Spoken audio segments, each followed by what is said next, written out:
जो पूर्व में जिला पंचायत अध्यक्ष रहे हैं लखनऊ से और वर्तमान में जिला पंचायत सदस्य हैं, ये अपने बहुत से लंबे साथियों के साथ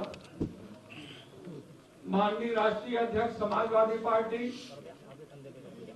और सामाजिक न्याय के शानदार योद्धा इस देश के माननीय अखिलेश यादव जी के नेतृत्व में आस्था जताते हुए समाजवादी पार्टी में शामिल होकर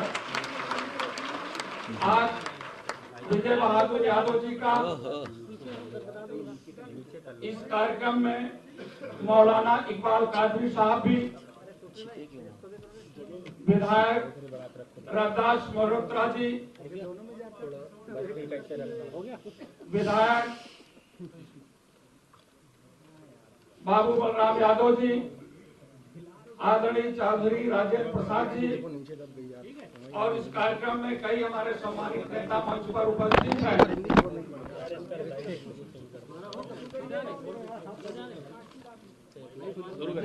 वीरेंद्र यादव जी के नेतृत्व में विकास खंड बीकेडी लखनऊ से दर्जनों प्रधान, जिसमें वीरेंद्र यादव जी, शैलेंद्र यादव, देवनारायण सिंह, ओम प्रकाश सिंह लोधी, विनीत रावत, गुड्डो, धर्म, विनोद, दिलीप मौर्य प्रधान, ममता रावत, दिलीप विश्वकर्मा, लल्लन प्रसाद, राजेश चौरसिया, अमित राज, जगरूप, धनराज, उमेश, सर्वेश कुमार, अतर सिंह, दीपक कुमार, शंकर दीन, साद मोहम्मद, श्याम सिंह, विपिन, सुनील कुमार, राकेश, विनय, अमरेंद्र, वीरेंद्र कुमार, दिनेश।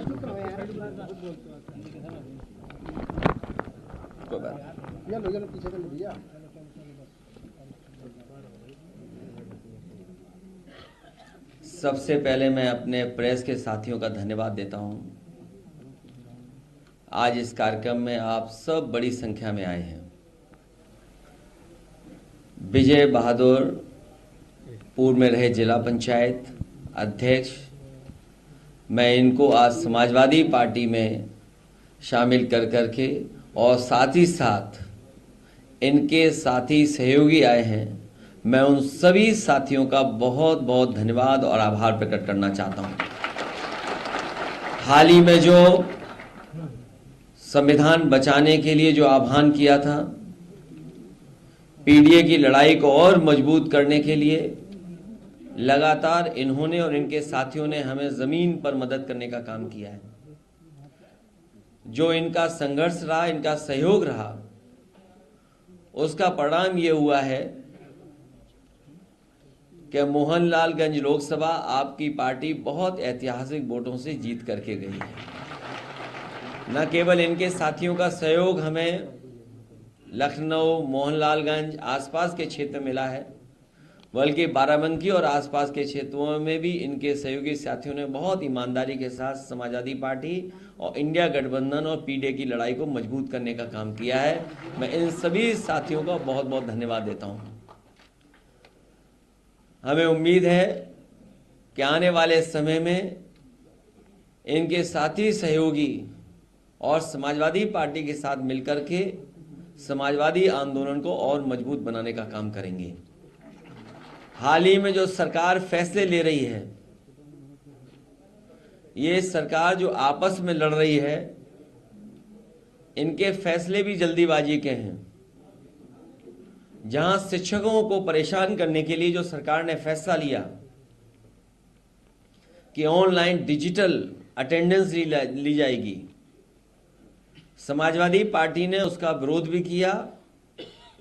और आपके माध्यम से मैं कहना चाहता हूं, यह फैसला स्थगित नहीं होना है। स्थगित का मतलब यह है कि कभी भी सरकार इसको लागू कर सकती है। तो यह फैसला निरस्त हो, तभी हमारे शिक्षकों की असली मदद होगी। वहीं ये जहां कमजोर पड़े हैं, लखनऊ में और सरकार में ये कमजोर पड़े हैं इसलिए इन्होंने ध्वस्तीकरण का अपना फैसला टाला है। ये फैसला ही टाला है, ये फैसला हमेशा हमेशा के लिए खत्म नहीं हुआ है। इसलिए शिक्षकों के लिए जो ऑनलाइन डिजिटल अटेंडेंस थी वो स्थगित नहीं, निरस्त हो। और हम सावधान करना चाहते उत्तर प्रदेश की जनता को भी कि भारतीय जनता पार्टी के लोग आपस में लड़कर के और कुर्सी की लड़ाई में पूरा एडमिनिस्ट्रेशन खत्म कर दिया है। जहां इन्हीं के विधायक, इन्हीं के लोग आरोप लगा रहे हैं कि भ्रष्टाचार चल रहा है। हम लोगों ने अखबारों में पढ़ा है कि मुख्यमंत्री खुद स्वीकार कर रहे हैं कि बड़े पैमाने पर दलाली चल रही है। जिस प्रदेश के मुख्यमंत्री खुद स्वीकार कर रहे हो कि दलाली हो रही हो और अखबारों में बड़ा बड़ा लिखा हो कि दलाली हो रही है, तो जनता जानती होगी कि कितनी दलाली हो रही है। मैं एक बार फिर विजय बहादुर जी, उनका और उनके सभी सहयोगी साथियों का बहुत बहुत धन्यवाद और आभार प्रकट करता हूं। सर, आज 5 कालिदास में मीटिंग बुलाई गई है, लेकिन उससे पहले जो केशव महोदय हैं वो दिल्ली पहुंच गए और उन्होंने ट्वीट भी किया है कि संगठन सरकार से बड़ा होता है। आप लोग समाजवादी पार्टी और आपकी तरफ से भी एक ऑफिशियल ट्वीट हुआ है इस मामले पे। भारतीय जनता पार्टी अपने हारे हुए लोगों के साथ खड़ा होना चाहती है या हारे हुए लोगों के साथ खड़ा होना चाहती है। लखनऊ में ध्वस्तीकरण का जो आदेश था इसको रोक दिया गया, क्या उस चुनाव को लेकर ऐसा किया गया? ये कमजोर पड़ गए हैं, जो सभा के नेता वहाँ ये कमजोर पड़ गए हैं। एक दूसरा जो बाई इलेक्शन है, आप सही कह रहे हैं, 2 केवल ये फैसला टला है। अध्यक्ष जी, जिस तरह से अयोध्या मिल्कीपुर को लेकर आने वाले क्यों प्लान बता दें, तुम बीजेपी के आदमी हो। जानना चाहेंगे। नहीं, ये पहले प्लान बताया नहीं, अब क्यों बता देते तुम्हें। अगर आपको प्लान बता देंगे तो ये लाइव हो जाएगा प्लान हमारा। चुनाव 10 की सीटों में से कितनी सीटें जीत रही है इंडिया गठबंधन? अभी जैसा परिणाम आया उससे बेहतर परिणाम आएगा। लेकिन आप लोगों से एक जो चीज होगी कि आप डिप्टी सीएम थे और सीएम इनके बीच में मामला चला। आज जो मीटिंग थी उसमें दोनों डिप्टी सीएम बुलाए नहीं गए, एक डिप्टी सीएम दिल्ली में मीटिंग कर रहे हैं, तो क्या कोई फेरबदल? कुर्सी की लड़ाई में जनता बहुत परेशान है। आप सोचिए, खबर ये आ रही है कि महिला ने अपने ऊपर जिंदा आग लगा करके जान दे दी। जिंदा है कि एक्सपायर हो गई? आप सोचिए, आप लोग खुद सोचिए कि एक महिला अपना न्याय मांगने गई और उसने आत्मदाह कर दिया और थाने में पुलिस वहां थी, प्रशासन क्या कर रहा था वहां पर? और इनके विधायक खुद आरोप लगा रहे हैं और मुख्यमंत्री खुद स्वीकार कर रहे हैं दलाली हो रही है। तो सवाल ये, जनता ये भी तो सुनना चाहेगी या जानना चाहेगी कि अगर मुख्यमंत्री महसूस कर रहे हैं कि दलाली हो रही है तो जो दलाली कर रहे हैं उन पर कार्रवाई क्या कर रहे हैं? जिस विभाग के बारे में वो आरोप लगा रहे हैं वो विभाग तो सबसे करीब है उनके।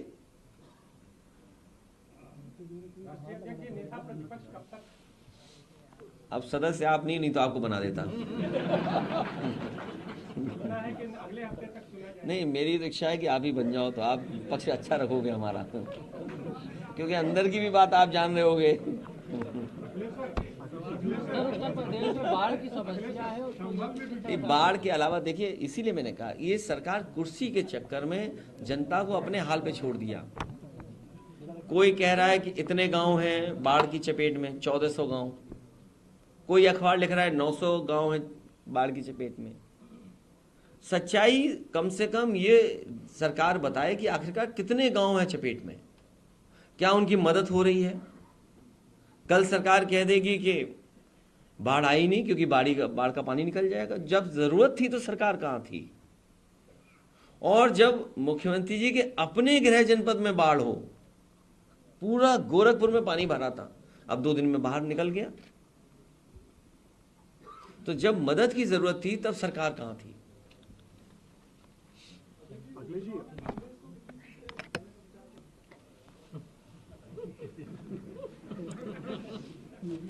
आप कहो तो सब दे दें, क्योंकि सरकार तो बननी नहीं है। अच्छा, कोई सरकार बननी है बताओ? अगर आपकी इच्छा हो तो हम पूरी दे देंगे, जाइए। अखिलेश जी, आज तक की खबर का असर हुआ, पंतनगर रहीमनगर में बुलडोजर रुका है, क्या कहेंगे? ये आपका असर तो हुआ होगा, लेकिन असली असर हुआ है जो सरकार कमजोर हुई एक, और सरकार घबरा गई कहीं ये जो संघर्ष है कहीं बढ़ न जाए। समाजवादी लोग लगातार संपर्क में थे, रविदास जी लगातार संपर्क में थे, पीछे बैठे हुए लोग सब दोनों संपर्क में थे, और आप तो हीरो निकले ही मुझे सुनने में आ रहा है, लेकिन उन्हें ये नहीं पता होगा कि आज तक को पैकेज कितना मिलता है। तो इसलिए ये सरकार कमजोर हो गई, इसलिए फैसला टाल दिया। क्या जो पहले जिन लोगों का घर उजाड़ा था, ये सरकार मजबूत होती तो इनका भी उजाड़ देती घर। तो किसने फैसला लिया था घरों को हटाने का? कौन लोग थे? क्या मुख्यमंत्री खुद थे? तो अब तो मुख्यमंत्री कह देंगे हम नहीं थे, अधिकारी थे। सरकार खुद फैसला ले रही थी, और फिर उस सरकार से क्या उम्मीद करोगे जिस सरकार ने सबसे देश का सबसे अच्छा रिवर फ्रंट खराब किया हो। जो गोमती रिवर फ्रंट है वो देश का सबसे अच्छा रिवर फ्रंट होता, तो उनसे कोई उम्मीद करोगे कि नाले पर रिवर फ्रंट बना रहे हैं? रिवर फ्रंट बनता है रिवर पर, नाले पर नहीं बनता है। आप मुझे ये बताओ, उस नाले का पानी साफ करने का क्या इंतजाम है सरकार का? जो नाले में पानी आ रहा है, डोमेस्टिक वेस्ट है या अन्य वेस्ट जो आ रहा है उसके अंदर, तो वेस्ट को कैसे रोकते ये लोग? क्या प्लान था इनका? इनके पास कोई प्लान नहीं था, केवल गरीबों को उजाड़ना चाहते थे ये लोग। और हो सकता है कि कुछ बिल्डरों से मिले रहे हों ये लोग, क्योंकि इधर सब बिल्डर उन्हीं की तरफ चले गए हैं। ठीक, उन्होंने ही कराया, वही रंग मिटा रहे हैं। करा तो उन्होंने ही ना, सरकार का ही फैसला था। ये अधिकारी फैसला इतना बड़ा नहीं ले सकते हैं, ये सरकार का फैसला था। ये आप इस तरह बात को मत हटाइए। सरकार कमजोर पड़ गई इसलिए हो गया, उपचुनाव आ गया, घबरा गए कि 10 ना हार जाएं, इसलिए फैसला टल गया। सरकार कमजोर हो गई है तो कमजोर सरकार से किस तरह के बजट की उम्मीद कर रहे हैं आप? प्रेस को ज्यादा मिलेगा।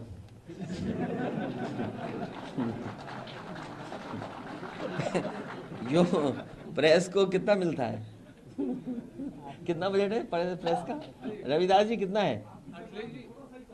हैं? इतना सच मत बोलो हमारे। अगर ये सही है, इस अखबार को बीच बीच में कम मिला है। ये अपना सच बता रहे हैं। नहीं, अब बजट पे जब आएगा तब बोलेंगे, अभी नहीं, अभी नहीं। सर एक बात बताइए, नहीं, हमारा देखिए ऐसा है, बजट पे तो केवल एक ही पक्ष है, बजट का केवल एक पक्ष है कि जब ये देश की सरकार ये कहती है कि 5th लार्जेस्ट इकोनॉमी बनने वाली है और बहुत जल्दी 3rd लार्जेस्ट इकोनॉमी भारत की हो जाएगी, उसमें उत्तर प्रदेश जो अपना सपना देख रहा था कि एक $1 ट्रिलियन की इकोनॉमी होगी, तो उसके लिए दिल्ली सरकार ने क्या सहयोग किया और दिल्ली सरकार ने क्या मदद की है? पहली बात कि हमारे उत्तर प्रदेश के मुख्यमंत्री जी ये कहते रहे हैं कि उत्तर प्रदेश की $1 ट्रिलियन इकोनॉमी कर देंगे। उसमें दिल्ली सरकार की क्या मदद थी, कितना सहयोग किया? और फिर जो ग्रोथ रेट चाहिए यूपी को, वो 35% की चाहिए, तो उस 35% ग्रोथ रेट के लिए क्या मदद किया है दिल्ली सरकार ने? और फिर दिल्ली सरकार ये बताए कि पर कैपिटा इनकम क्या है लोगों की। अगर 5th लार्जेस्ट इकोनॉमी है और 3rd लार्जेस्ट इकोनॉमी बनने वाली है, तो प्रति व्यक्ति आय क्या दुनिया के उन देशों के बराबर होगी या हुई है कि नहीं हुई है? बस, वरना ये सब आंकड़े हैं जनता को धोखा देने के लिए। बहुत धन्यवाद हमारे प्रेस के साथियों का।